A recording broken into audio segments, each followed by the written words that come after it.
ഞാൻ ഡ്രൈവിംഗൊക്കെ വളരെയധികം ഇഷ്ടപ്പെടുന്ന ഒരാളാണ്. രാത്രിയിൽ വണ്ടിയെടുത്ത് ഡ്രൈവിങ്ങിന് പോകാൻ വലിയ താല്പര്യമുള്ള വ്യക്തിയാണ് ഞാൻ. ഇന്നിവിടെ പറയാൻ പോകുന്നത് ഒരു 5 വർഷങ്ങൾക്ക് മുമ്പ് എനിക്ക് സംഭവിച്ച കാര്യമാണ്. ഞാൻ തുടക്കം മുതൽ പറയാം. അന്ന് രാത്രി സംഭവിച്ചതെന്നാൽ ഞാനൊരു സൂപ്പർ മാർക്കറ്റിലായിരുന്നു. അവിടെ കയറി ഞാൻ കുറേ സാധനങ്ങളൊക്കെ വാങ്ങിച്ചു. എനിക്ക് വേണ്ട വസ്തുക്കളെല്ലാം മേടിച്ചതിന് ശേഷം പൈസ കൊടുക്കാനായി ഞാൻ മുമ്പിലത്തെ ക്യാഷ് കൗണ്ടറിലേക്ക് ചെന്നു. സമയം അപ്പോഴേക്കും രാത്രിയായിട്ടുണ്ടായിരുന്നു. ക്യാഷ് കൗണ്ടറിൽ അധികം പ്രായമില്ലാത്ത, കണ്ടാൽ കോളേജിൽ പഠിക്കുന്നെന്ന് തോന്നിപ്പിക്കുന്ന ഒരു ചെറുപ്പക്കാരൻ നിൽപ്പുണ്ടായിരുന്നു. നൈറ്റ് ഷിഫ്റ്റിന് അവനാണെന്ന് തോന്നുന്നു. അവനോട് എനിക്കൊരു കാര്യം ചോദിക്കണമെന്നുണ്ട്. പക്ഷേ അത് ചോദിക്കാൻ എനിക്കൊരു ചെറിയ മടി പോലെയായിരുന്നു. ഞാൻ മേടിച്ച സാധനങ്ങളെല്ലാം ബില്ല് ചെയ്യാനും പാക്ക് ചെയ്യാനുമായി ഞാൻ ക്യാഷ് കൗണ്ടറിലേക്ക് കൊണ്ടുവച്ചു. 2 Sprite can, potato chips, cigarette ഇവയെല്ലാം ഞാൻ അവൻ്റെ കയ്യിൽ കൊടുത്തു. അവനിതെല്ലാം പാക്ക് ചെയ്തുകൊണ്ടിരിക്കുന്ന സമയത്ത് ഞാൻ അവനോട് പറഞ്ഞു, എനിക്കൊരു കാര്യം ചോദിക്കാനുണ്ട്. എടോ, എന്നെ ഈ കാര്യത്തിൽ ഒന്ന് ഹെൽപ്പ് ചെയ്യാമോ എന്ന്. രാത്രി ആയിരുന്നതുകൊണ്ട് അവനതിന് വലിയ താല്പര്യമൊന്നുമില്ലായിരുന്നുവെന്ന് അവൻ്റെ മുഖഭാവം കണ്ടപ്പോൾ എനിക്ക് മനസ്സിലായി. എന്നാലും എന്താണ് കാര്യമെന്ന് അവൻ തിരക്കി. അവനത് ചോദിച്ചു കഴിഞ്ഞപ്പോൾ ഞാൻ എൻ്റെ പാൻസിൻ്റെ ബാക്ക് പോക്കറ്റിൽ നിന്നും ഒരു പേപ്പർ കഷ്ണം കയ്യിലെടുത്തു. എടോ, എനിക്ക് വഴിതെറ്റിപ്പോയെന്ന് തോന്നുന്നു. ഈ മാപ്പ് നോക്കി ഞാനിപ്പോൾ എവിടെയാണെന്ന് കൃത്യമായി ഒന്ന് പറഞ്ഞു തരാമോ? ഇവിടുന്ന് എനിക്ക് മെയിൻ റോഡിലേക്ക് കയറാൻ വേണ്ടിയാണ് എന്ന് പറഞ്ഞ് ആ പേപ്പർ കഷ്ണം ക്യാഷ് കൗണ്ടറിലേക്ക് വെച്ചു. അവൻ ആ മാപ്പ് നോക്കി, എന്നിട്ട് എന്നെ നോക്കി. പിന്നെ മെല്ലെ ചിരിക്കാൻ തുടങ്ങി. പിന്നെ അവൻ്റെ ചിരി ഉച്ചത്തിലായി. ഇതെന്താ പേപ്പർ മാപ്പോ? താൻ ഏത് കൊല്ലത്തിനാണ് ജീവിക്കുന്നത്? 1993 എന്ന് ചോദിച്ചുകൊണ്ട് അവൻ വീണ്ടും എന്നെ നോക്കി ചിരിച്ചുകൊണ്ടിരുന്നു. അവൻ്റെ പ്രതികരണം കണ്ടപ്പോഴേക്കും എനിക്ക് ചെറിയ നാണക്കേടൊക്കെ തോന്നി. ശരിയാണ്, പൊതുവെ ഇപ്പോൾ ആരും ഇങ്ങനെ പേപ്പർ മാപ്പൊന്നും കൊണ്ടു നടക്കാറില്ല. ഞാൻ പേപ്പർ മാപ്പ് കൊണ്ടു നടക്കുന്നതിൻ്റെ കാരണം ചിലപ്പോഴൊക്കെ എൻ്റെ ഫോണിലെ ലൊക്കേഷൻ വർക്ക് ചെയ്യാറില്ല. അതുകൊണ്ട് ഒരു പേപ്പർ മാപ്പ് ഒരു സേഫ്റ്റിക്ക് വണ്ടിയിലെപ്പോഴും വയ്ക്കാറുണ്ട്. GPS-ന് എന്തോ കുഴപ്പമുണ്ടെന്ന് ഞാൻ അവനോട് പറഞ്ഞു. ഫോണിലെ GPS പ്രവർത്തിക്കുന്നില്ലെങ്കിൽ കാറിൽ GPS ഇല്ലേ?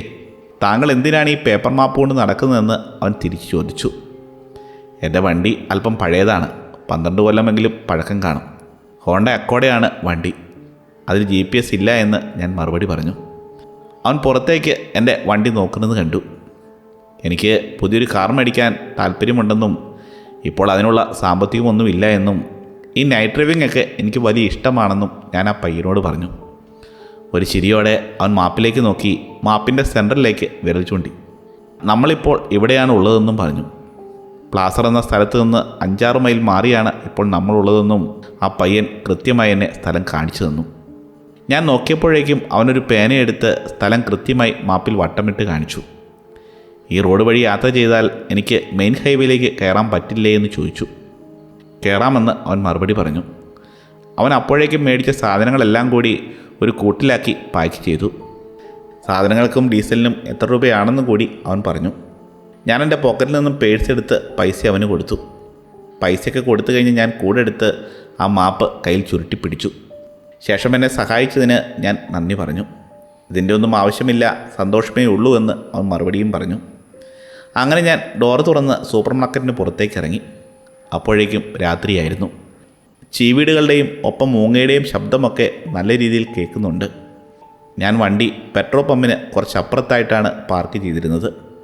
ഞാൻ നിൽക്കുന്ന സ്ഥലം വനപ്രദേശം പോലുള്ള ഒരു സ്ഥലമാണ്.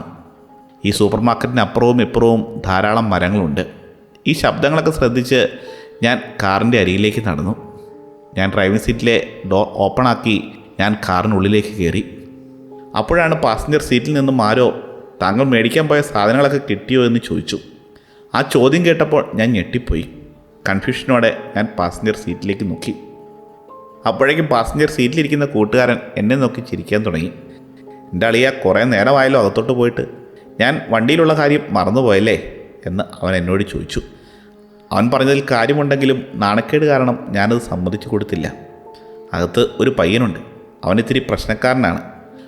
മാപ്പിൽ സ്ഥലം കാണിച്ച് തരാമോ എന്ന് ചോദിച്ചപ്പോൾ അവൻ എന്നെ നോക്കി ചിരിച്ചുകൊണ്ടിരിക്കുകയായിരുന്നു. അതാണ് ഇത്രയും സമയം എടുത്തതെന്ന് ഞാൻ അവനോട് പറഞ്ഞു.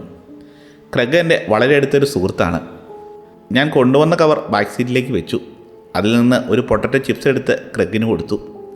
ഞാൻ പോക്കറ്റിൽ നിന്ന് താക്കോലെടുത്ത് കാർ സ്റ്റാർട്ട് ചെയ്തു. ശേഷം ബാക്ക് സീറ്റിൽ വെച്ചിരുന്ന പാക്കറ്റിൽ നിന്നും ഒരു സിഗരറ്റ് എടുത്ത് ലൈറ്റർ ഉപയോഗിച്ച് കത്തിച്ചു. സിഗരറ്റ് കത്തിച്ചു കഴിഞ്ഞ് ഞാൻ സ്റ്റോറിന് നേരെ നോക്കി. അപ്പോൾ ഞാൻ ശരിക്കും ഞെട്ടിപ്പോയി. കാരണം ആ ക്യാഷ് കൗണ്ടറിലുണ്ടായിരുന്ന പയ്യൻ പുറത്തേക്കിറങ്ങി ഞങ്ങളെ നോക്കി തുറച്ചു നോക്കിക്കൊണ്ടിരിക്കുകയായിരുന്നു. ഇവൻ എന്തിനാണ് ഞങ്ങളെ ഇങ്ങനെ തുറച്ചു നോക്കുന്നതെന്ന് ഞാൻ മനസ്സിലാലോചിച്ചു. ഞാൻ സ്റ്റോറിന് നേരെ തുറച്ചു നോക്കിയിരിക്കുന്നത് കണ്ട് എന്താണ് സംഭവം എന്നറിയാനായി ക്രെഗും അങ്ങോട്ടേക്ക് നോക്കി. ഇവനെന്താ കുഴപ്പം? ഇവനെന്താ വേണ്ടത്? അവൻ എന്തിനാണ് നമ്മളെ ഇങ്ങനെ തുറച്ചു നോക്കുന്നതെന്ന് ക്രെഗ് എന്നോട് ചോദിച്ചു. എനിക്കറിയില്ല എന്ന ഭാവത്തിൽ ഞാൻ ക്രെഗിനെ നോക്കി. ഞാനൊരു സിഗരറ്റ് കത്തിച്ചു കഴിഞ്ഞ് ലൈറ്റർ കാറിലെ കപ്പ് ഹോൾഡറിനുള്ളിലേക്ക് വെച്ചു. ആ പയ്യൻ്റെ നോട്ടത്തിൽ എനിക്ക് എന്തോ ഒരു അസ്വാഭാവികത തോന്നി. അവൻ എന്തിനാണ് ഇങ്ങനെ തുറച്ചു നോക്കുന്നതെന്ന് എനിക്കറിയില്ല. ആ നോട്ടം അല്പം വിചിത്രമായിട്ടാണ് എനിക്ക് തോന്നിയത്. എന്താണ് പ്രശ്നം? അവൻ എന്തിനാണ് ഇങ്ങനെ നോക്കുന്നതെന്ന് ഞാൻ ക്രെഗിനോട് ചോദിച്ചു. കണ്ണുപോലും ചിമ്മാതെ ആ പയ്യൻ ഞങ്ങളെ നോക്കിക്കൊണ്ട് നിൽക്കുകയായിരുന്നു. എടാ, നമുക്ക് പെട്ടെന്ന് ഇവിടുന്ന് പോകാം. എനിക്കെന്തോ ഒരു പന്തികേട് തോന്നുന്നുണ്ട് എന്ന് ക്രെഗ് പറഞ്ഞു. ഫസ്റ്റ് ഗിയറിലിട്ട് കാറ് മെല്ലെ പുറത്തേക്ക് ഇറക്കി. ആ സമയം പാസഞ്ചർ സീറ്റിലെ വിൻഡോ തുറന്ന് പുറത്തേക്ക് തലയിട്ട് ആ പയ്യനോട് നീ എന്തിനാ ഇങ്ങനെ നോക്കുന്നതെന്ന് അവൻ കൈകൊണ്ട് ആംഗ്യ ഭാഷയിൽ തെറി വിളിച്ചു. ശേഷം ഇവനൊക്കെ ഏതവനാടാ എന്ന് പിറുപിറുത്തുകൊണ്ട് ക്രെഗ് സീറ്റിലേക്കിരുന്നു. ഞാൻ അപ്പോഴേക്കും റോഡിലേക്ക് വണ്ടി ഇറക്കി പതിയെ മുന്നോട്ട് പോകാൻ തുടങ്ങി. എന്തായാലും കുഴപ്പമൊന്നുമില്ല. എനിക്ക് കറക്റ്റ് സ്ഥലം എവിടെയാണെന്ന് മനസ്സിലായി എന്ന് പറഞ്ഞ് ആ പേപ്പർ മാപ്പ് എടുത്ത് ക്രെഗിൻ്റെ കയ്യിലേക്ക് കൊടുത്തു. ഞാൻ കൊടുത്ത മാപ്പിൽ അവൻ കുറച്ചു നേരം ഒന്ന് നോക്കി. എന്നിട്ട് വണ്ടിയുടെ ഡാഷ്ബോർഡിലെ ലൈറ്റ് ഓണാക്കി ആ മാപ്പ് ഒന്നുകൂടി അവൻ ശരിക്കും നോക്കി. എടാ, ഓടിച്ചോടിച്ച് നമ്മൾ ഇത്രയും ദൂരം എത്തിയോ? ഇവിടുന്ന് കുറച്ച് അകലെയല്ലേ പ്ലസർ എന്ന് പറഞ്ഞ ആ സ്ഥലം നമ്മൾ വന്നെടുത്ത് നിന്ന് ഒത്തിരി അകലെയല്ലേ എന്ന് ക്രെഗ് ചോദിച്ചു. ശരിയാ, നമ്മൾ സാധാരണ ഇത്രയും ദൂരമൊന്നും വരാറില്ല എന്ന് പറഞ്ഞ് വലിച്ചുകൊണ്ടിരുന്ന സിഗരറ്റ് ഞാൻ കാറിൻ്റെ പുറത്തേക്ക് കളഞ്ഞു.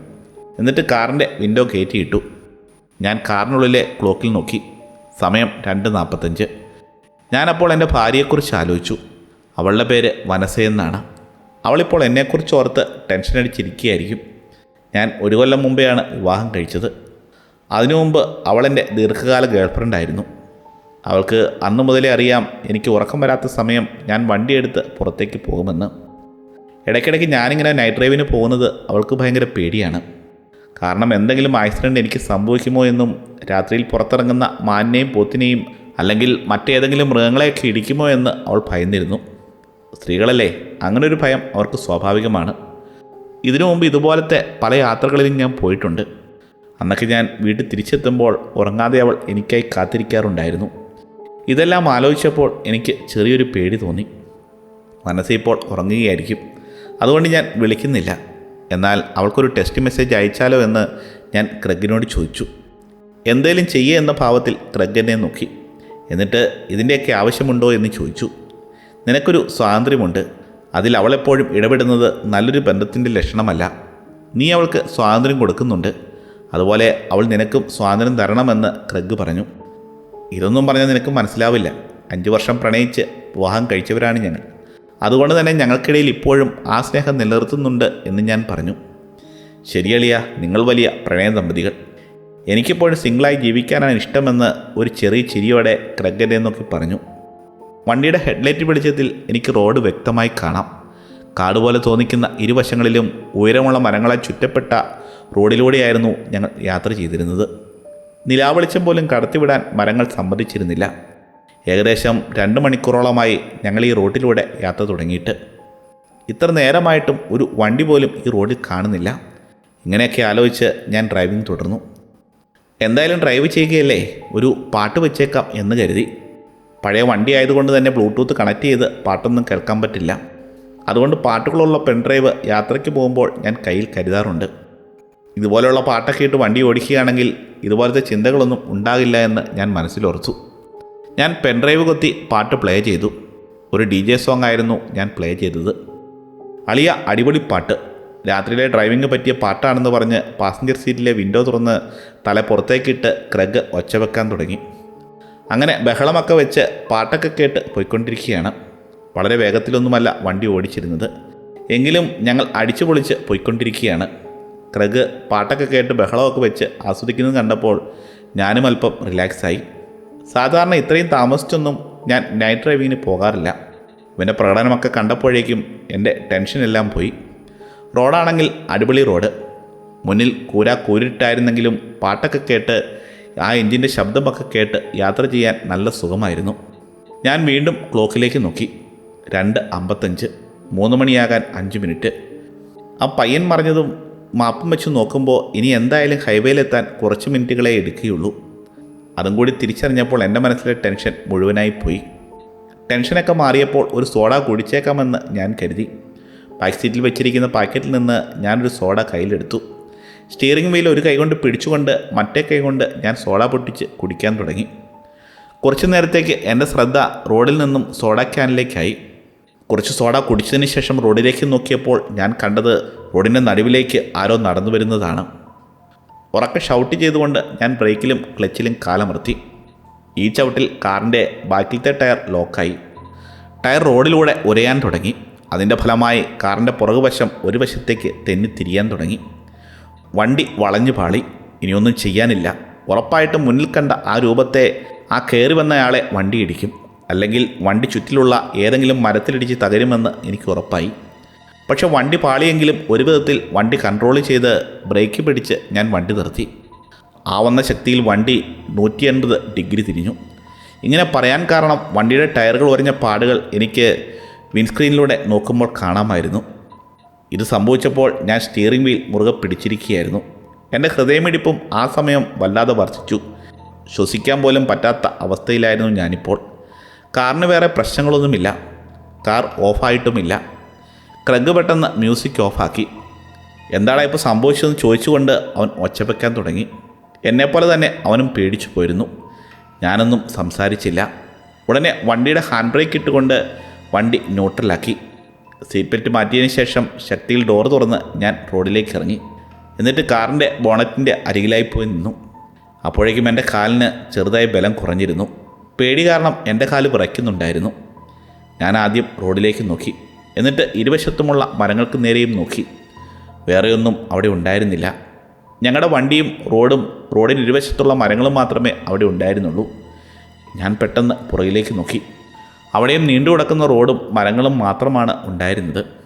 ആ പ്രദേശത്ത് ആകെ ഉണ്ടായിരുന്നൊരു വെളിച്ചം ആ കാറിൻ്റെ ലൈറ്റിൻ്റെ വെളിച്ചം മാത്രമാണ്. അതല്ലാതെ എങ്ങും ഇരുട്ട് മാത്രമാണ്. ഞാൻ വീണ്ടും ചുറ്റുപാടുമൊക്കെ വീക്ഷിച്ചു. എങ്ങും മരങ്ങൾ മാത്രം. ആ മരങ്ങൾക്കിടയിൽ ആരും അനങ്ങുന്നതോ മറ്റ് ചലനങ്ങളോ ഒന്നും ഉണ്ടായിരുന്നില്ല. ആകെയുള്ളത് കാറിൻ്റെ എഞ്ചിൻ്റെ ശബ്ദം മാത്രമാണ്. അതല്ലാതെ നിശബ്ദമായിരുന്നു ആ പ്രദേശം. ആ ഷോക്ക് മാറാനായി ഞാൻ തല ശരിക്കും കുലുക്കി. എന്നിട്ട് ഞാൻ ആലോചിച്ചു, ഇതെല്ലാം ഞാൻ ഹാലൂസിനേറ്റ് ചെയ്തതാണോ? സോഡ കുടിച്ചു കഴിഞ്ഞപ്പോൾ ഞാൻ ആരെയോ കണ്ടെന്ന് എനിക്ക് ഉറപ്പാണ്. ഞാനത് ചിന്തിച്ച് നിൽക്കുമ്പോൾ കാറിൻ്റെ ഡോർ തുറക്കുന്ന ശബ്ദം ഞാൻ കേട്ടു. നോക്കിയപ്പോൾ ക്രെഗ് പുറത്തേക്കിറങ്ങുന്നതാണ് കണ്ടത്. ഡോർ പോലും അടയ്ക്കാതെ അവൻ പെട്ടെന്ന് എൻ്റെ അടുത്തേക്ക് വന്നു. നിനക്ക് ഞാൻ ഒരു 20 സെക്കൻഡ് തരും. സംഭവിച്ചത് എന്താണെന്ന് വ്യക്തമായി പറയണം. ഇല്ലെങ്കിൽ ഞാൻ പ്രശ്നമുണ്ടാക്കുമെന്ന് ക്രെഗ് പറഞ്ഞു. എനിക്ക് മറുപടി പറയണമെന്നുണ്ട്. പക്ഷേ ശബ്ദം പുറത്തേക്ക് വരുന്നില്ല. ഞാൻ അത്രയും പേടിച്ചു പോയിരുന്നു. എടാ, എനിക്ക് ഭ്രാന്തൊന്നും ആയതല്ല. ആരോ പെട്ടെന്ന് ആ കാട്ടിൽ നിന്ന് റോഡിലേക്ക് കയറി വന്നു. കണ്ടിട്ട് സ്ത്രീയായിട്ടാണ് എനിക്ക് തോന്നിയത്. ആ പെണ്ണിനെ ഇടിക്കുമെന്നോർത്താണ് ഞാൻ ബ്രേക്ക് ചവിട്ടിയത്. അതാണ് ശരിക്കും സംഭവിച്ചതെന്ന് ഞാൻ പറഞ്ഞു. ക്രെഗ് എന്നെ കൺഫ്യൂഷനോടെ തുറച്ചു നോക്കി. എന്നിട്ട് ചോദിച്ചു, സീരിയസ് ആയിട്ടാണോ നീ പറയുന്നത്? സീരിയസ് ആയിട്ടാണ് ഞാൻ പറയുന്നതെന്ന് ഞാൻ മറുപടി പറഞ്ഞു. ക്രെഗ് പെട്ടെന്ന് കാറിലുണ്ടായിരുന്ന ഫ്ലാഷ് ലൈറ്റ് എടുത്ത് ചുറ്റും ലൈറ്റ് അടിച്ച് പരിശോധിച്ചു. 3-4 തവണ നോക്കിയിട്ടും ആരെയും കണ്ടെത്താനായില്ല. നീ പറഞ്ഞതുപോലെ ആരും ഇവിടെ ഇല്ലല്ലോ എന്ന് ക്രെഗ് പറഞ്ഞ് മുഖം ചുളിച്ചുകൊണ്ട് ആശ്ചര്യത്തോടെ ചോദിച്ചു. പെണ്ണോ? ഈ കാട്ടിൽ, ഈ ഓണം കയറാൻ മൂലയിൽ, അതും ഈ സമയത്ത് ആരാടാ വരുന്നേ? നീ എന്താ ഈ പറയുന്നത്? എനിക്ക് അറിയില്ല, സത്യമായിട്ടും എനിക്കറിയില്ല. നമ്മളിപ്പോൾ നിൽക്കുന്നത് ജോഫിൻസ് കൗണ്ടിലാണ്. ഇവിടെ കുറേ നല്ല ആളുകൾ താമസിക്കുന്നുണ്ട്. അതിനോടൊപ്പം കുറേ മോശമായ ആളുകളും ഇവിടെയുണ്ട്.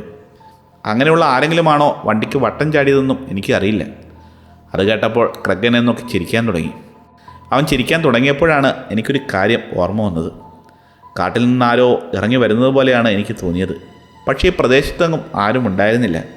എനിക്കങ്ങനെ ഒരു തോന്നലുണ്ടായപ്പോൾ ഞാൻ ചുറ്റും കണ്ണോടിച്ചു. അങ്ങുമിങ്ങും മരങ്ങൾ മാത്രമാണ് ഉണ്ടായിരുന്നത്. എന്താ തോന്നലെന്ന് എനിക്കറിയില്ല. ആരെങ്കിലും എന്നെ നോക്കുന്നതാണോ അതോ മറ്റെന്തെങ്കിലും ആണോ എന്ന് എനിക്കറിയില്ല. ഞാനങ്ങനെ ആലോചിച്ചുകൊണ്ട് നിന്നപ്പോൾ എൻ്റെ മനസ്സിലേക്ക് മറ്റൊരു കാര്യം കൂടി ഓടി വന്നു. ഞാനപ്പോൾ പണ്ടാരമെന്ന് പറഞ്ഞ് വലിയ ശബ്ദത്തിൽ ഒച്ച വെച്ചു. അപ്പോൾ ക്രെഗ് എന്നെ നോക്കി എന്താ പറ്റിയത്, താൻ എന്താ ഈ പറയുന്നതെന്ന് ചോദിച്ചു. അപ്പോൾ ഞാൻ അവൻ്റെ നേരെ നോക്കി ഒച്ച താഴ്ത്തി വേഗം കാറിൽ കയറാൻ പറഞ്ഞു. എന്താണ് സംഭവമെന്ന് ചോദിക്കാൻ പോലും തുനിയാതെ അവൻ പറഞ്ഞതുപോലെ കാറിൽ കയറി. അവൻ കാറിൽ കയറിയ ഉടനെ ഞാനും പെട്ടെന്ന് കാറിനുള്ളിലേക്ക് കയറി. അപ്പോഴേക്കും ആരോ എന്നെ നിരീക്ഷിക്കുന്നുണ്ടെന്ന് തോന്നലിൻ്റെ തീവ്രത കൂടി വന്നു. ഈ സമയം കാട്ടിൽ നിന്നും ആരോ എനിക്ക് നേരെ ഓടി വരുന്നതായ ഒരു തോന്നൽ എനിക്കുണ്ടായി.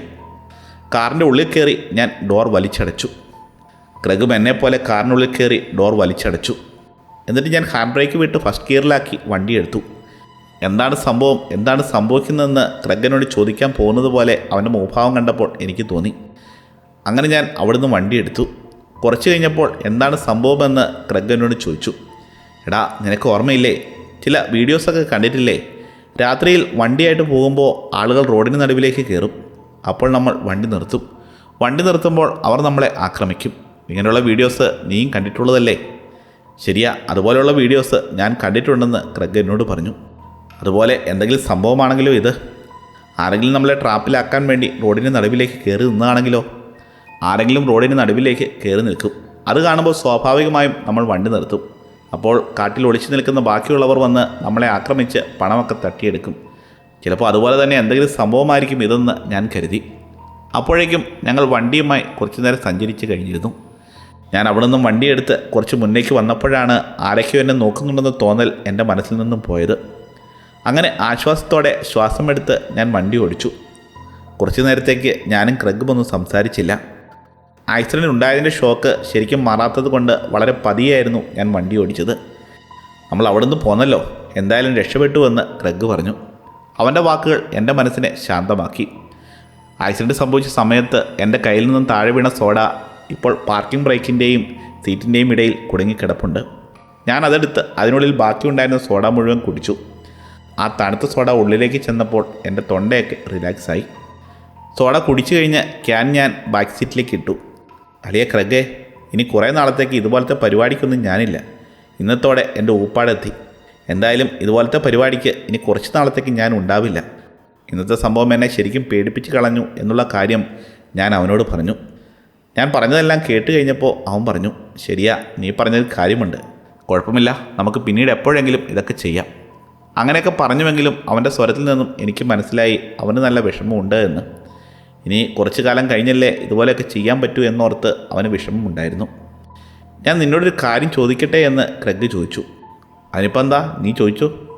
നമ്മളിപ്പോൾ ഹൈവേയിലെത്താൻ സമയമായില്ലേ? ഹൈവേ എത്തിയില്ലെങ്കിലും അപ്പുറത്തും ഇപ്പുറത്തും വണ്ടി വരുന്നതിൻ്റെ ഹെഡ്ലൈറ്റെങ്കിലും കാണേണ്ടതല്ലേ? അത് ശരിയാണല്ലോ. ഞാനപ്പോൾ വണ്ടിയുടെ മുന്നിലത്തെ മിററിലേക്ക് നോക്കിയിട്ട് അവൻ പറഞ്ഞത് ശരിയാണല്ലോ എന്ന് മനസ്സിലോർത്തു. ഹൈവേയിലേക്ക് ഇനി 1 മൈലേ ഉള്ളൂ. എന്നിട്ടും ഹൈവേ ഒന്നും കാണുന്നില്ല. കുറഞ്ഞത് ഹൈവേയിൽ നിന്ന് വരുന്ന ട്രക്കിൻ്റെയോ മറ്റു വണ്ടികളുടെയോ ഹെഡ്ലൈറ്റ് വെട്ടമെങ്കിലും കാണേണ്ടതാണല്ലോ.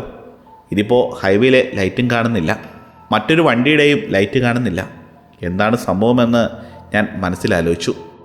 എനിക്ക് ആ കാണാവുന്നത് കാറിന് മുന്നിലെ കൂരിട്ടും ആ റോഡിൻ്റെ ഇരുവശവും നിൽക്കുന്ന കൂറ്റൻ മരങ്ങളുമാണ്. ഞാൻ ആക്സിലേറ്ററിൽ നിന്നും പതിയെ കാറെടുത്ത് വണ്ടി സ്ലോ ആക്കി. ഇനി തെറ്റ് വല്ലതും പറ്റിയോ, റോഡ് വല്ലതും മാറിപ്പോയോ? റോഡ് ഇത് തന്നെയാണല്ലോ, ഞാൻ മനസ്സിൽ പറഞ്ഞു. എന്താണ് സംഭവിക്കുന്നതെന്ന് എനിക്കറിയില്ല. ഇങ്ങനെ ഓരോ കാര്യങ്ങൾ ആലോചിച്ചുകൊണ്ടിരുന്നു. ക്രെഗ് പറഞ്ഞത് ശരിയാണ്. ഇത്രയും ദൂരം സഞ്ചരിച്ചിട്ടും എന്തുകൊണ്ടാണ് ഹൈവേ കാണാത്തത്? ഇപ്പോൾ തന്നെ എത്തുമായിരിക്കുമെന്ന് ഞാൻ വിചാരിച്ചു. ഇതൊന്നും അത്ര വലിയ കാര്യമായി എടുക്കേണ്ട കാര്യമില്ല എന്ന് ഞാൻ ക്രെഗിനോട് പറഞ്ഞു. ഇത്രയും നേരമായിട്ട് ഹൈവേ കാണാത്തത് കൊണ്ട് എനിക്കും ഒരു കൺഫ്യൂഷൻ ഉണ്ടായിരുന്നു. അതുകൊണ്ട് തന്നെ എന്തെങ്കിലും ആകട്ടെ എന്ന് കരുതി ഞാൻ വണ്ടി ചവിട്ടി വിടാൻ തീരുമാനിച്ചു. ആക്സിലേറ്ററിൽ കാലമർത്തി ഞാൻ വണ്ടി വേഗത്തിൽ ഓടിക്കാൻ തുടങ്ങി. കുറച്ചു ദൂരം അങ്ങനെ യാത്ര ചെയ്തു. ആ സമയം ഞങ്ങൾ രണ്ടുപേരും ഒന്നും സംസാരിച്ചില്ല. കുറച്ചു നേരം പോയി കഴിഞ്ഞപ്പോൾ ക്രെഗ് പെട്ടെന്ന് വിരൽ ചൂണ്ടി. എടാ, അവിടെ അങ്ങോട്ട് നോക്ക് എന്ന് പറഞ്ഞു. ഞാൻ ആദ്യം നോക്കിയപ്പോൾ ഒന്നും കണ്ടില്ല. എടാ, അവിടെ ഒരു വെട്ടം കാണുന്നുണ്ട് എന്ന് ക്രെഗ് പറഞ്ഞു. അത് കണ്ടപ്പോഴേക്കും ഞാൻ പറഞ്ഞു, നമ്മൾ രക്ഷപ്പെട്ടു, സ്ഥലം എത്തിയെന്ന്. ഹൈവേ കാണാനായി ഞാൻ അല്പം മുമ്പിലേക്ക് ആക്കി അങ്ങോട്ട് സൂക്ഷിച്ചു നോക്കി. ഞാൻ ശ്രദ്ധിച്ചു നോക്കിയപ്പോൾ അത് ഹൈവേ അല്ല, സ്ട്രീറ്റ് ലൈറ്റ് പോലുള്ള എന്തോ ഒന്നായിരുന്നു അത്. റോഡിൻ്റെ ഒരു വശത്തായി ഒരു സ്ട്രീറ്റ് ലൈറ്റ് ഉണ്ട്. അതിൻ്റെ അടുത്തായി എന്തോ ഒരു ബോർഡും ഉള്ളതായി എനിക്ക് തോന്നി. ഞാൻ വണ്ടി പതുക്കെ അതിൻ്റെ മുമ്പിലേക്ക് കൊണ്ടുപോയി. ബോർഡിൽ എഴുതിയിരിക്കുന്ന വായിക്കാനായി ഞാൻ ബോർഡിൻ്റെ അരികിലായി വണ്ടി നിർത്തി. ബോർഡിനടുത്ത് ചെന്നപ്പോഴേക്കും ഞാനാകെ കൺഫ്യൂഷനിലായി. ഗോൾഡൻ എന്ന സ്ഥലത്തേക്ക് ഇനി 2 മൈൽ എന്നാണ് ആ ബോർഡിൽ എഴുതി വച്ചിരിക്കുന്നത്. ഇതെന്ത് പണ്ടാരമെന്ന് ഞാൻ മനസ്സിലാലോചിച്ചു. അപ്പോഴേക്കും ക്രെഗും ആ ബോർഡിൽ എഴുതിയിരിക്കുന്നത് ശ്രദ്ധിച്ചു. ഈ ബോർഡ്, നമ്മൾ നേരത്തെ ഈ വഴി പോയിട്ടുണ്ടോ? ഗോൾഡനോ? നമ്മൾ ഇത്രയും നേരമായിട്ട് ഇവിടെ എത്തിയതേ ഉള്ളൂ. നമ്മൾ എങ്ങനെയാണ് ഈ സ്ഥലത്ത് എത്തിപ്പെട്ടത്? ഗോൾഡൻ ആരും താമസമില്ലാത്ത ഒരു ഗോസ്റ്റ് ടൗൺ അല്ലേ? ഇത് പഴയൊരു സ്ഥലമല്ലേ? പണ്ടുകാലത്ത് മൈനിങ്ങും പാറപൊട്ടിക്കലുമൊക്കെ നടത്തിയിരുന്ന സ്ഥലം. ആകെ 100 പേർ മാത്രമാണ് ഇവിടെ താമസിച്ചിരുന്നത്. ഇന്നിവിടം വെറും ഗോസ്റ്റ് ടൗൺ ആണ്. നമ്മളെങ്ങനെ ഇവിടെ എത്തിപ്പെട്ടു എന്ന് ആലോചിച്ചിട്ട് എനിക്കൊരു എത്തും പിടിയും കിട്ടുന്നില്ല. ഞാനാകെ ആശയക്കുഴപ്പത്തിലായി. ക്രെഗ് ഞാൻ പറഞ്ഞത് തന്നെ ഏറ്റു പറഞ്ഞു. പക്ഷേ അവനോട് എനിക്ക് മറുപടിയൊന്നും പറയാൻ പറ്റുന്നുണ്ടായിരുന്നില്ല. ഇത് ഗോൾഡൻ ഒന്നുമല്ല. നമ്മളെ പറ്റിക്കാൻ വേണ്ടി ആരെങ്കിലും എഴുതി വച്ചിരിക്കുന്നതായിരിക്കുമെന്ന് ഞാൻ വിചാരിച്ചു. നമ്മൾ ഇത്രയും നേരം വന്ന സ്ഥലത്തിൻ്റെ തെക്ക് പോകണം ഇവിടെ എത്താൻ. പക്ഷെ നമ്മൾ നേരെയല്ലേ പോകുന്നത്? വടക്കോട്ട് ഹൈവേ ലക്ഷ്യമാക്കിയല്ലേ നമ്മൾ യാത്ര ചെയ്തത്? ഇത് തെക്കോട്ടുള്ള സ്ഥലമല്ലേ? വേറെ വളവൊന്നും എടുത്തിട്ടില്ലല്ലോ. അതുമല്ല, ഈ 2 സ്ഥലത്തെയും കൂട്ടിമുട്ടിക്കുന്ന ഒരു റോഡും മാപ്പിലൊന്നും കാണാനുമില്ല. ഗ്യാസ് സ്റ്റേഷനിൽ നിന്ന് ഇറങ്ങിയ ശേഷം സ്ട്രെയിറ്റ് ലൈനിലാണ് നമ്മൾ ഇത്രയും നേരം യാത്ര ചെയ്തത്. പിന്നെ നമ്മൾ ഇവിടെ എങ്ങനെ എത്തിപ്പെട്ടു എന്ന് ക്രെഗ് ചോദിച്ചു. സത്യമായിട്ട് എനിക്കൊന്നും അറിയില്ല എന്ന് ഞാൻ മറുപടി പറഞ്ഞു. ഓരോന്നാലോചിച്ച് ഇനി എന്ത് ചെയ്യണമെന്നറിയാതിരുന്നപ്പോൾ ഒരു സിഗരറ്റ് വലിച്ചാലോ എന്ന് ഞാൻ കരുതി. സിഗരറ്റ് കത്തിക്കാനായി ബാക്ക് സീറ്റിൽ വെച്ചിരുന്ന പാക്കറ്റിൽ നിന്നും ഒരു സിഗരറ്റ് ഞാൻ എടുത്തു. ഈ സമയം ഞാൻ പുറത്തേക്ക് നോക്കി. അപ്പോൾ കുറച്ചകലെയായി വലിയൊരു പള്ളി ഞാൻ കണ്ടു. പണ്ടിവിടെ വലിയൊരു പള്ളി ഉണ്ടായിരുന്നതായി ഞാൻ കേട്ടിട്ടുണ്ട്. ഗോൾഡൻ എന്ന സ്ഥലം അത്യാവശ്യം പ്രശസ്തമായ ഒരു ടൗണായിരുന്നു. മൈനിങ്ങുമൊക്കെയായി ആളുകൾ പണ്ടിവിടെ താമസിച്ചിരുന്നു. ക്രെഗേ, നമുക്കൊരു കാര്യം ചെയ്യാം. ഇവിടെ എങ്ങനെ എത്തിയെന്ന് നമുക്കറിയില്ല. എന്തായാലും ഇവിടെ നിന്ന് ഹൈവേയിലേക്ക് അധികം ദൂരമുണ്ടാകില്ല. നമുക്കെന്തായാലും ഇവിടുന്ന് പോയേക്കാം. നമ്മൾ ഇവിടെ നിന്ന് പോയി വീട്ടിലെത്തുമ്പോഴേക്കും മനസ്സേക്കും നമുക്കും പറഞ്ഞിരിക്കാൻ ഒരു വിഷയമാകുമല്ലോ നമ്മളിവിടെ കിടന്ന് വട്ടം കറങ്ങിയത്. ശരിയാ, നമുക്കിനി ഇതല്ലേ ചെയ്യാൻ പറ്റൂ. എന്തായാലും നമുക്ക് മുന്നോട്ട് പോകാം. നീയൊരു നല്ല കൂട്ടുകാരനാണ്. ഇങ്ങനെയുള്ള സന്ദർഭങ്ങളിൽ എന്നെ ആശ്വസിപ്പിക്കാൻ നിനക്കല്ലേ പറ്റൂ. താങ്ക്സ് എന്ന് ക്രെഗ് എന്നോട് പറഞ്ഞു. നമുക്കിടയിൽ താങ്ക്സ് പറച്ചിലൊക്കെ വേണോ എന്ന് ഞാൻ ചോദിച്ചുകൊണ്ട് വണ്ടിയുടെ ക്ലോക്കിലേക്ക് നോക്കി. അപ്പോൾ സമയം രാവിലെ 3 മണി. 3 മണിയോ? ഈ സംഭവങ്ങളൊക്കെ നടന്നിട്ട് വെറും 5 മിനിറ്റേ ആയിട്ടുള്ളൂ.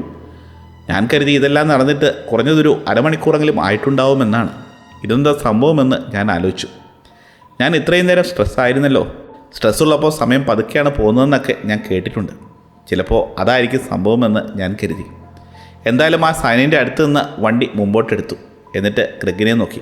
നമ്മളിപ്പോൾ തന്നെ ഹൈവേയിൽ എത്തുമെന്ന് പറഞ്ഞ് ഞാൻ വണ്ടി ഓടിച്ചു തുടങ്ങി. ഓടിച്ചോടിച്ച് ഞങ്ങൾ കുറച്ചു ദൂരം പോയി. പെട്ടെന്നൊരു ഞെട്ടലോടെ ഞാനത് കണ്ടു. നേരത്തെ കണ്ട ആ സൈൻ, പിന്നെ സ്ട്രീറ്റ് ലൈറ്റും കണ്ടു. ഗോൾഡൻ എന്ന് എഴുതിയ സൈൻ വീണ്ടും കണ്ടു. ഇതെന്താണ് സംഭവമെന്ന് ഞാൻ ആലോചിച്ചു. ക്രെഗ് ഇത് കണ്ട് ഒന്നും സംസാരിച്ചില്ല. അവൻ ടെൻഷനോടെയാണ് ആ പാസഞ്ചർ സീറ്റിൽ ഇരിക്കുന്നത്. ആ സൈനിൻ്റെ അടുത്തായി ഞങ്ങൾ നേരത്തെ കണ്ട സ്ട്രീറ്റ് ലൈറ്റും ഞങ്ങൾ ഒരിക്കൽ കൂടി കണ്ടു. ഇതെന്താ, നമ്മൾ വട്ടം ചുറ്റുകയാണോ? എനിക്കപ്പോൾ മനസ്സിൽ ചെറുതായി ഭയം വന്നു തുടങ്ങി. നേരത്തെ വണ്ടിയിൽ നിന്ന് ഇറങ്ങിയപ്പോഴുള്ള അതേ ഭയം, ആരോ എന്നെ നോക്കുന്ന പോലുള്ള പേടി പിന്നെയും എനിക്ക് തോന്നിത്തുടങ്ങി. ഞാൻ വീണ്ടും ചുറ്റുപാടും നോക്കിയപ്പോൾ കാറിനപ്പുറവും ഇപ്പുറവും മരങ്ങളല്ലാതെ മറ്റൊന്നും ഉണ്ടായിരുന്നില്ല. നേരത്തെ കണ്ട ആ പള്ളിയും ടൗണും ഞാൻ പിന്നെയും കണ്ടു. ഇതെന്താണ് സംഭവമെന്ന് ഞാൻ ക്രെഗിനോട് ചോദിച്ചു. കുറച്ചു നേരം മൗനം പാലിച്ചിട്ട് വണ്ടി ഒന്ന് ഒരുക്കി നിർത്താൻ ക്രെഗ് എന്നോട് ആവശ്യപ്പെട്ടു. അത് പറഞ്ഞപ്പോൾ അവൻ്റെ ശബ്ദം ഇടറുന്നുണ്ടായിരുന്നു. വണ്ടി നിർത്താൻ എനിക്ക് വലിയ ആഗ്രഹമൊന്നും ഉണ്ടായിരുന്നില്ല. പിന്നെ അവൻ പറഞ്ഞതിൻ്റെ പേരിൽ ഞാൻ വണ്ടി സൈഡിലേക്ക് ഒതുക്കി നിർത്തി. ഞാൻ വണ്ടി നിർത്തിയ ഉടനെ സീൽപ്പറ്റൂരി ഡോറ് തുറന്ന് ക്രെഗ് പുറത്തേക്ക് ഇറങ്ങി. എന്നിട്ട് വണ്ടിയുടെ മുന്നിൽ പോയി നിന്നു. 1 മിനിറ്റോളം അവൻ വണ്ടിയുടെ മുന്നിൽ വെറുതെ നിന്നു. ഞാനപ്പോൾ വണ്ടിക്കകത്ത് ഇരിക്കുന്നുണ്ടായിരുന്നു. ഞാൻ അവനെ ശ്രദ്ധിച്ചപ്പോൾ അവൻ നന്നായി വിറയ്ക്കുന്നതായി ഞാൻ കണ്ടു. ഇതിപ്പോൾ കുറച്ചു നേരമായി ഞങ്ങൾ ഇവിടെ കിടന്ന് വട്ടം കറങ്ങാൻ തുടങ്ങിയിട്ട്. അതുകൊണ്ട് അവൻ പേടിച്ചിട്ടായിരിക്കും വിറയ്ക്കുന്നതെന്ന് ഞാൻ വിചാരിച്ചു. ഞാൻ സീറ്റ് ബെൽറ്റ് മാറ്റി ഡോറ് തുറന്ന് പുറത്തേക്ക് ഇറങ്ങാൻ തുടങ്ങി. പുറത്തേക്ക് ഇറങ്ങുന്നതിന് മുമ്പായി ഞാൻ വീണ്ടും ക്ലോക്കിലേക്ക് നോക്കി. സമയം 3 മണി. ഇതെന്താ 3 മണിയോ? ഇത് കണ്ടപ്പോഴേക്കും ഞാൻ ശരിക്കും ഞെട്ടിപ്പോയി. എന്താണ് സംഭവിക്കുന്നതെന്ന് എനിക്ക് മനസ്സിലാകുന്നില്ല. ക്ലോക്കിനി സ്റ്റക്കായോ? എന്ത് കോപ്പാണ് സംഭവിക്കുന്നതെന്ന് പറഞ്ഞുകൊണ്ട് ഞാൻ എൻ്റെ പോക്കറ്റിൽ കിടന്നിരുന്ന ഫോണെടുത്ത് സമയം നോക്കി. അതിലും സമയം 3 മണി. ഇപ്പോൾ ഇതാണ് കറക്റ്റ് സമയം, അല്ലാതെ ക്ലോക്കൊന്നും സ്റ്റക്കായതല്ല എന്ന് ഞാൻ കരുതി. ഈ സമയമായപ്പോഴേക്കും ആരോ ഞങ്ങളെ നോക്കുന്നുണ്ട് എന്നൊരു തോന്നൽ രൂക്ഷമായി തുടങ്ങി. അപ്പോൾ ക്രെഗ് വണ്ടിയുടെ മുന്നിലായി ഇരുട്ടത്തേക്ക് പോയി നിൽപ്പുണ്ട്. ഞാൻ പോക്കറ്റിൽ നിന്ന് ഫോണെടുത്ത് മെസ്സേജിലേക്ക് പോയി. വനസ എന്ന് ടൈപ്പ് ചെയ്തു. എനിക്കും ക്രെഗിനും കുഴപ്പമില്ല, ഞങ്ങൾ ഉടനെ തിരിച്ച് ഹൈവേയിലേക്ക് കയറാൻ പോവുകയാണ് പക്ഷേ ഞങ്ങൾക്ക് വഴിതെറ്റിയെന്നാണ് തോന്നുന്നത്. എന്തായാലും ഒരു കാര്യം ചെയ്യണം. ഞാൻ നിനക്കൊരു 15 മിനിറ്റിന് ശേഷം ടെസ്റ്റ് ചെയ്തില്ലെങ്കിൽ നീ എനിക്ക് തിരിച്ച് മെസ്സേജ് അയക്കണം. ഇത്രയും ടൈപ്പ് ചെയ്തിട്ട് ഞാൻ സെൻഡ് ബട്ടൺ അമർത്തി. ഇത് കഴിഞ്ഞ് ഞാൻ ഫോൺ പോക്കറ്റിലിട്ടപ്പോഴാണ് ഓർത്തത് വനസ്യയോട് എല്ലാം പറയായിരുന്നുവെന്ന്. ഞങ്ങൾ കുറേ നേരമായിട്ട് ഇവിടെ പെട്ടുകിടക്കുകയായിരുന്നുവെന്നും അവളോട് പറയാമായിരുന്നു. പക്ഷേ എനിക്കതിന് തോന്നിയില്ല. കാരണം രാത്രി 3 മണിയായിട്ടും എന്നെ കാണാതെ പേടിച്ചിരിക്കുകയായിരിക്കും അവൾ. ഇതുകൂടി പറഞ്ഞ് അവളെ കൂടുതൽ പേടിപ്പിക്കേണ്ടെന്ന് കരുതിയാണ് ഞാനൊന്നും പറയാതിരുന്നത്. ഞാൻ ഡോർ തുറന്ന് വണ്ടിയുടെ മുൻഭാഗത്തേക്ക് പോയി. ക്രെഗ് അവിടെ തന്നെ നിൽപ്പുണ്ടായിരുന്നു. എന്തെങ്കിലും പ്രശ്നമുണ്ടോ എന്ന് ഞാൻ അവനോട് ചോദിച്ചു. ക്രെഗ് ആദ്യം മറുപടിയൊന്നും പറഞ്ഞില്ല. എന്നാൽ അപ്പോഴേക്കും അവൻ്റെ വിറയലൊക്കെ നിന്നിരുന്നു. ഞാൻ വീണ്ടും അവനോട് എന്തെങ്കിലും പ്രശ്നമുണ്ടോ എന്ന് ചോദിച്ചു. ഈ ചോദ്യം ഞാൻ പലതവണ ചോദിച്ചിട്ടും അവൻ മറുപടിയൊന്നും പറഞ്ഞില്ല. അപ്പോഴെനിക്ക് എന്തോ ഒരു ഭയം തോന്നി. ക്രെഗേ അളിയ, നീ എന്നെ ഇങ്ങനെ പേടിപ്പിക്കല്ലേ, നീ എന്തെങ്കിലും മറുപടി പറ. ഞാനിത് പറഞ്ഞു കഴിഞ്ഞപ്പോഴേക്കും അവൻ എൻ്റെ മുഖത്തേക്ക് നോക്കി. പേടിച്ചിട്ടാണെന്ന് തോന്നുന്നു. ആ സമയം അവൻ്റെ മുഖം വളരെ വെളുത്ത് വിളറിയിരുന്നു. പക്ഷെ അവൻ കൈ ഉയർത്തി ഒരിടത്തേക്ക് പോയിൻ്റ് ചെയ്തു.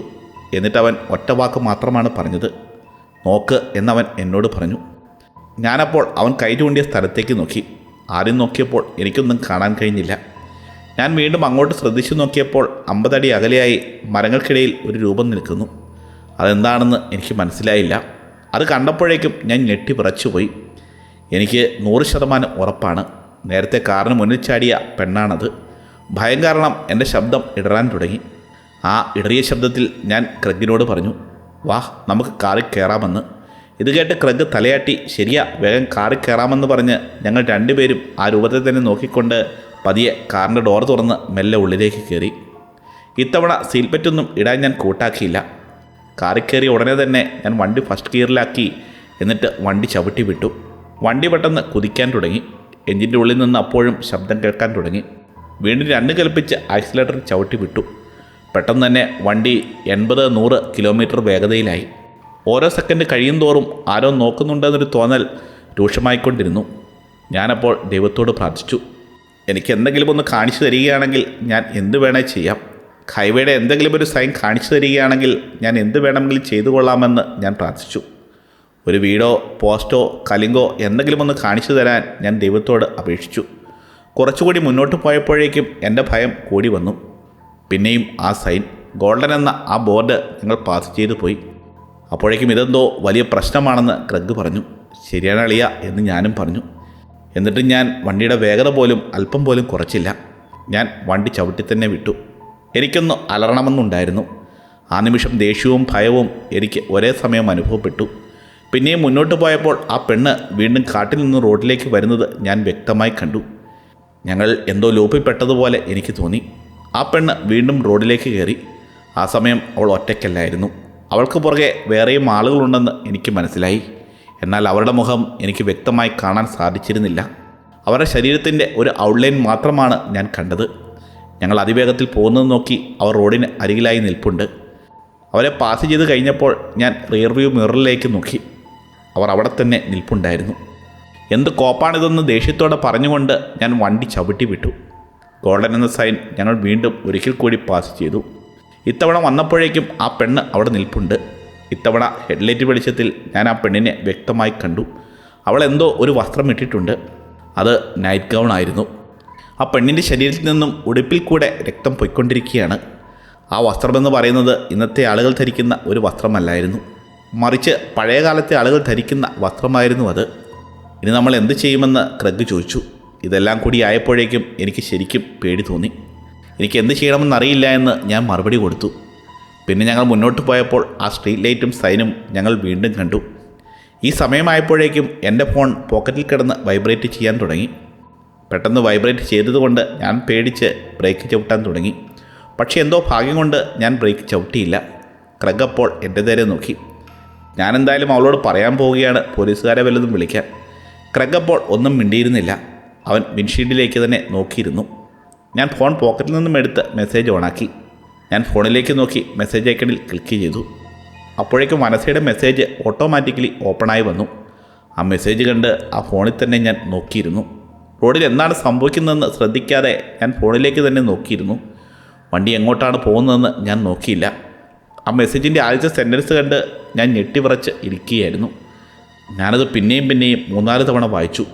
മെസ്സേജ് കണ്ടപ്പോഴേക്കും ഇതെന്ത് കോപ്പാണെന്ന് ഞാൻ മനസ്സിലാലോചിച്ചു. ക്രെഗ് എപ്പോഴും എന്താ പറ്റിയതെന്ന് ചോദിച്ചു. പക്ഷെ അവനോട് ഞാൻ മറുപടിയൊന്നും പറഞ്ഞില്ല. ആ സമയം എൻ്റെ ഹൃദയമിടിപ്പ് വല്ലാതെ വർദ്ധിച്ചു. എന്താണ് സംഭവിക്കുന്നതെന്ന് എനിക്ക് മനസ്സിലാകുന്നില്ല. എനിക്ക് നേരാവണ്ണം ചിന്തിക്കാൻ പോലും പറ്റുന്നില്ല. ആ നിമിഷം ഇനി എന്തെങ്കിലുമൊക്കെ ചെയ്തേ പറ്റൂ എന്നെനിക്ക് മനസ്സിലായി. അപ്പോഴേക്കും വളരെ തീവ്രമായൊരു ഭയം എൻ്റെ ഉള്ളിൽ വളർന്നുകൊണ്ടിരുന്നു. ഒരു ലൂപ്പിൽ അകപ്പെട്ടതുപോലെ ഞങ്ങൾ കുറേ നേരമായി ഇവിടെ കിടന്ന് കറങ്ങിക്കൊണ്ടിരിക്കുകയാണ്. സ്പീഡോമീറ്ററിൽ വേഗത കൂടുന്നുണ്ട്. ക്രെഗ് എപ്പോഴാണ് ഒരു കാര്യം ചോദിക്കട്ടെ എന്ന് എന്നോട് ചോദിച്ചത്.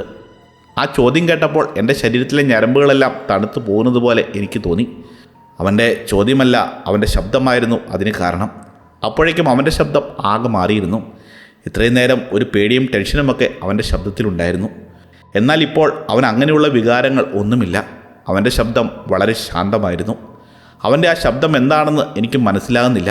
അവൻ ചിരിക്കുന്നത് പോലെയാണ് എനിക്ക് തോന്നിയത്. ആ തോന്നൽ കൂടി ഉണ്ടായപ്പോൾ എൻ്റെ പേടി കൂടി വന്നു. എനിക്കപ്പോൾ ഉണ്ടായ ഭയം എങ്ങനെ പറഞ്ഞറിയിക്കണമെന്ന് അറിയില്ല. ആ സമയം എൻ്റെ വായിലെ ഉമിനീർ വരെ വറ്റിപ്പോയി. ഞാൻ ക്രെഗിനോട് എന്താടാ എന്ന് ചോദിച്ചു. നിനക്ക് പേടിയുണ്ടോ എന്ന് അവൻ തിരിച്ചു ചോദിച്ചു. ഞാൻ മറുപടിയൊന്നും പറയാതെ ക്രെഗിന് നേരെ നോക്കി. ആ സമയം സ്ട്രീറ്റ് ലൈറ്റ് പാസ് ചെയ്ത് വണ്ടി പോയപ്പോൾ കാറിനുള്ളിലേക്ക് അല്പം വെട്ടം കടന്നു വന്നു. അപ്പോൾ എൻ്റെ കണ്ണും അവൻ്റെ കണ്ണും ലോക്കായി. പെട്ടെന്ന് ആ ലൈറ്റ് മിന്നി അണഞ്ഞു. ആ സ്പ്ലിറ്റ് സെക്കൻഡിൽ ഞാൻ അവൻ്റെ കണ്ണിലേക്ക് നോക്കിയിരുന്നു. എന്നിട്ട് ഞാൻ റോഡിലേക്ക് നോക്കി. ഞാനപ്പോൾ കണ്ടു രക്തത്തിൽ കുളിച്ചു നിന്ന ആ പെണ്ണ് റോഡിൻ്റെ തൊട്ടരികിൽ നിൽക്കുന്നത്. വണ്ടിയുടെ ഹെഡ്ലൈറ്റ് വെളിച്ചത്തിൽ ഞാൻ ആ പെണ്ണിൻ്റെ മുഖം ഒരു മിന്നായം പോലെ കണ്ടു. അത് കണ്ടപ്പോഴേക്കും ഞാൻ അലറിക്കൂവി. എന്നിട്ട് ഞാൻ കാർ റൈറ്റിലേക്ക് വെട്ടിച്ച് തിരിച്ചു. ആ സമയം ഞാൻ സീറ്റ് ബെൽറ്റ് ഇട്ടിട്ടില്ലായിരുന്നു. എൻ്റെ കാർ ഒരു മരം ലക്ഷ്യമാക്കി പറന്ന് കുതിക്കുന്നത് ഞാൻ കണ്ടു. പിന്നെ ഒന്നും ഞാൻ ആലോചിച്ചില്ല. എങ്ങനെയോ ഡോർ തുറന്ന് ഞാൻ പുറത്തേക്ക് എടുത്തു ചാടി. ഞാൻ എവിടെയോ ഇടിച്ച് ഉരുണ്ടുരുണ്ട് ഇരുട്ടിലേക്ക് എങ്ങോട്ടോ പോയി. പിന്നെ എണീക്കുന്നത് ഒരു ഹോസ്പിറ്റലിലെ മുറിയിലാണ്. എൻ്റെ തലയിൽ ബാൻഡേജ് ഉണ്ട്. എൻ്റെ കൈയും ഒടിഞ്ഞിട്ടുണ്ട്. എൻ്റെ നെഞ്ചിൽ തീക്കനൽ പോലെ എന്തോ ഒരു വേദനയുണ്ട്. ഞാൻ കണ്ണു തുറന്നപ്പോൾ കാണുന്നത് എൻ്റെ ഭാര്യ വനസയാണ്. ഞാൻ കണ്ണു തുറന്ന് നോക്കിയപ്പോഴേക്കും അവൾ കരയാൻ തുടങ്ങി. എന്നിട്ട് കുറച്ചു നേരം എന്നെ കെട്ടിപ്പിടിച്ച് കുറച്ച് കഴിഞ്ഞപ്പോൾ ഡോക്ടർ മുറിയിലേക്ക് വന്നു. താങ്കൾ ഒരു ഭാഗ്യവാനാണ്. നല്ലതുപോലെ പരിക്ക് പറ്റിയിട്ടുണ്ടെങ്കിലും ഇൻറ്റേർണൽ ബ്ലീഡിംഗ് ഒന്നുമില്ല. താങ്കൾ ആശുപത്രിയിലെത്തിയ അവസ്ഥ കണ്ടപ്പോൾ മരിച്ചു പോകുമെന്നാണ് ഞങ്ങൾ കരുതിയത്. പക്ഷേ വിചാരിച്ച അത്രയും പ്രശ്നമൊന്നും നിങ്ങൾക്കുണ്ടായിരുന്നില്ല. തലയിലും കയ്യിലും പിന്നെ റിബ്സിലുമൊക്കെ പൊട്ടലുണ്ട്. എന്നല്ലാതെ ഗുരുതരമായ പ്രശ്നങ്ങളൊന്നും ഉണ്ടായിട്ടില്ല. അത്രയും വേഗത്തിൽ പോകുന്ന കാറിൽ നിന്നും എടുത്തു ചാടി താങ്കൾ ഇപ്പോൾ ജീവിച്ചിരിക്കുന്നത് തന്നെ അത്ഭുതമാണ്. ഇത്രയും പറഞ്ഞു കഴിഞ്ഞതിന് ശേഷം ഡോക്ടർ ഒരു കാര്യം കൂടി എന്നോട് പറഞ്ഞു. പുറത്ത് നിൽക്കുന്ന പോലീസുകാർക്ക് നിങ്ങളോട് എന്തോ ചോദിക്കാനുണ്ട് എന്ന് പറഞ്ഞിട്ട് ഡോക്ടർ പുറത്തേക്ക് പോയി. അപ്പോൾ പുറത്തു നിന്നിരുന്ന 2 പോലീസുകാർ അകത്തേക്ക് വന്നു. പോലീസുകാർ എന്നോട് കുറേ കാര്യങ്ങളൊക്കെ ചോദിച്ചു. അതിനെല്ലാം ഞാൻ മറുപടി പറഞ്ഞു. എന്നാൽ ഞാൻ അവിടെ കണ്ട പ്രേതത്തെയും ഭൂതത്തെയും പറ്റിയൊന്നും പോലീസുകാരോട് പറഞ്ഞില്ല. ഞാൻ പറഞ്ഞതെല്ലാം അവരൊരു റിപ്പോർട്ടാക്കി. എന്നിട്ട് എന്നോട് ഇങ്ങനെ പറഞ്ഞു, താങ്കളെപ്പോലെ പലർക്കും ഇതുപോലെ പല അനുഭവങ്ങൾ അവിടെ വെച്ചുണ്ടായിട്ടുണ്ട്. ഇതൊക്കെ അവർ പറഞ്ഞതിന് ശേഷം നിങ്ങൾ എങ്ങനെയാണ് എന്നെ കണ്ടെത്തിയതെന്ന് ഞാൻ ചോദിച്ചു. ഒരു അച്ഛനും മോനുമാണ് നിങ്ങളെ കണ്ടെത്തിയത്. അവിടുത്തെ ഗ്യാസ് സ്റ്റേഷൻ്റെ ഉടമസ്ഥരാണ് അവർ. നിങ്ങളുടെ കാറ് കണ്ടാൽ ഒരു ഹോണ്ട കാർ ആണെന്ന് പോലും പറയുകയില്ല. അതുപോലെ ഇടിച്ചു തകർന്ന നിലയിലാണ് നിങ്ങളുടെ കാർ കണ്ടെത്തിയത്. അവർ നിങ്ങളെ കാണുമ്പോൾ താങ്കൾ ആ കാറിൻ്റെ അടുത്തു നിന്നും കുറച്ചകലെയായി ബോധം പോയ അവസ്ഥയിൽ കിടക്കുകയായിരുന്നു. എന്നെ ആശുപത്രിയിൽ എത്തിച്ചവരുടെ പേരെന്താണെന്ന് ഞാൻ അവരോട് ചോദിച്ചിട്ട് പോലീസ് പറഞ്ഞില്ല. പക്ഷേ ആ പയ്യൻ ആരാണെന്ന് എനിക്ക് മനസ്സിലായി. ആശുപത്രി വിട്ട് 3 മാസങ്ങൾ വീട്ടിൽ തന്നെയായിരുന്നു വിശ്രമം. അന്ന് രാത്രി സംഭവിച്ച കാര്യങ്ങളെക്കുറിച്ചൊക്കെ ഞാൻ മറക്കാൻ ശ്രമിച്ചു. പക്ഷേ ആ കാര്യങ്ങളൊന്നും മനസ്സിൽ നിന്ന് എടുത്തു കളയുന്നത് നല്ലതാണെന്ന് എനിക്ക് തോന്നിയില്ല. പോലീസുകാർ പറഞ്ഞത് ഇടിച്ച കാറിനകത്തു നിന്നും മറ്റ് ബോഡികളൊന്നും കണ്ടെത്തിയില്ല എന്നാണ്. അവർ ആകെ കണ്ടെത്തിയത് വണ്ടിയുടെ പാസഞ്ചർ ഡോർ തുറന്നു കിടക്കുന്നതാണ്. ആക്സിഡൻറ്റ് നടന്ന് കുറച്ച് കഴിഞ്ഞ് എനിക്ക് ഒരു മെയിൽ വന്നു. അതൊരു അൺനോൺ അഡ്രസ്സിൽ നിന്നാണ് വന്നത്. ഗ്യാസ് സ്റ്റേഷനിലെ പയ്യനാണെന്നും പറഞ്ഞാണ് എനിക്ക് ആ മെയിൽ വന്നത്. അന്ന് രാത്രി ആ പയ്യൻ കണ്ട കാര്യങ്ങളൊക്കെ അവനതിൽ എഴുതിയിട്ടുണ്ട്. അതെന്താണെന്ന് വെച്ചാൽ അവൻ്റെ അച്ഛൻ അവനോടൊരു കഥ പറഞ്ഞിട്ടുണ്ട്. അവനത് പണ്ട് വിശ്വസിച്ചിരുന്നില്ല. അച്ഛൻ്റെ അപ്പനപ്പൂപ്പന്മാരായിട്ട് പറഞ്ഞു കൊടുത്ത കഥയാണത്. പക്ഷേ അതൊന്നും അച്ഛൻ പറഞ്ഞപ്പോൾ അവൻ വിശ്വസിച്ചിരുന്നില്ല. പക്ഷേ ആ രാത്രി ഞാൻ ആ ഗ്യാസ് സ്റ്റേഷനിലേക്ക് വഴിതിരക്കി ചെന്ന ആ രാത്രി അവൻ എൻ്റെ കാറിലേക്ക് നോക്കിയപ്പോഴാണ് അവൻ്റെ അച്ഛൻ പറഞ്ഞ കാര്യങ്ങളൊക്കെ അവൻ കാണുന്നത്. അത് കണ്ട് പേടിച്ചിട്ടാണ് അവനവൻ്റെ അച്ഛനെ വിളിച്ചതെന്ന് പറഞ്ഞാണ് ഇമെയിൽ വന്നത്. അന്ന് ഞാൻ കണ്ട സ്ത്രീയുടെ മുഖം ഓർത്തെടുക്കാൻ ഞാൻ ശ്രമിച്ചു. അത് പ്രേതമാണോ പിശാചാണോ എന്നൊന്നും എനിക്കറിയില്ല. അതെങ്ങനെ വിവരിക്കണമെന്നും എനിക്കിപ്പോൾ അറിയില്ല. ആ സ്ത്രീയുടെ കൂടെ കുറേ ആളുകളെന്ന് തോന്നിപ്പിക്കുന്ന എന്തൊക്കെയോ ഉണ്ടായിരുന്നു. അവസാനമായി സ്ട്രീറ്റ് ലൈറ്റ് വെട്ടത്തിൽ ക്രെഗിൻ്റെ മുഖം കണ്ടത് വ്യക്തമായി എനിക്ക് ഓർമ്മയുണ്ട്. ആ ചിരിച്ചുകൊണ്ടിരിക്കുന്ന മുഖം ഞാനിപ്പോഴും മറന്നിട്ടില്ല. ഒരു മനുഷ്യനും അതുപോലെ ചിരിക്കാൻ സാധിക്കില്ല എന്ന് എനിക്ക് ഉറപ്പാണ്. കൂർത്ത പല്ലുകളും കറുത്ത കണ്ണുകളുമായി വിശപ്പോടെ എന്നെ തുറച്ചു നോക്കുന്ന ആ മുഖം എനിക്ക് അത്ര പെട്ടെന്ന് മറക്കാൻ കഴിയില്ല. ആ വിരൂപമായ മുഖം ആ ലൈറ്റ് വെട്ടത്തിൽ എനിക്ക് കാണാൻ സാധിച്ചു. ആ ചിരിയും കൂർത്ത പല്ലുകളും കറുത്ത കണ്ണുകളും അന്നാ പയ്യൻ എൻ്റെ കാറിനുള്ളിൽ കണ്ടു. ആ കാഴ്ചയാണ് അവൻ അവൻ്റെ അച്ഛനോട് പറഞ്ഞത്. ഈ കാഴ്ചയാണ് അവനെയും അവൻ്റെ അച്ഛനെയും എന്നെ ഫോളോ ചെയ്യാൻ പ്രേരിപ്പിച്ചത്. എനിക്ക് എന്തെങ്കിലും പറ്റിയോ എന്നറിയാൻ വേണ്ടിയിട്ടാണ് അവരെന്നെ പിന്തുടർന്നു വന്നത്. പക്ഷേ ഇതൊന്നുമല്ല എന്നെ പേടിപ്പെടുത്തുന്നതും ഞാൻ നന്നായി ഓർക്കുന്നതുമായ കാര്യം. എനിക്ക് മനസ്സയച്ച ആ ടെസ്റ്റിലെ ഒരു സിംഗിൾ ലൈനാണ് എന്നെ ഭയപ്പെടുത്തിയത്. എൻ്റെ തൊട്ടപ്പുറത്ത് പാസഞ്ചർ സീറ്റിലിരിക്കുന്ന വ്യക്തി വർഷങ്ങളായിട്ട് എൻ്റെ ഫ്രണ്ടായിരുന്ന വ്യക്തിയാണെന്ന് ഞാൻ ചിന്തിച്ചുകൊണ്ടിരിക്കുന്ന സമയത്താണ് എനിക്ക് വനസയുടെ ടെക്സ്റ്റ് മെസ്സേജ് വരുന്നത്. അവളുടെ ടെക്സ്റ്റ് മെസ്സേജ് വന്ന സമയം ഒന്നും അറിയാത്ത അവസ്ഥയിലായിരുന്നു ഞാൻ. ഇനി ഞാൻ ഒരിക്കലും ഇതുപോലെ രാത്രിയിൽ ഡ്രൈവിങ്ങിന് പോകത്തില്ല. അത് ഈ സംഭവത്തിന് ശേഷം ഞാനെടുത്ത പ്രതിജ്ഞയാണ്. അവൾ അന്നയച്ച ആ ടെക്സ്റ്റ് മെസ്സേജ് ഞാൻ മരിക്കുന്നത് വരെ എൻ്റെ മനസ്സിലുണ്ടാവും. ഒരിക്കലും എനിക്ക് മറക്കാൻ പറ്റാത്ത ആ സിംഗിൾ ലൈൻ ടെസ്റ്റ്. ആരാണ് ക്രെഗ് എന്നാണ് അവൾ മെസ്സേജ്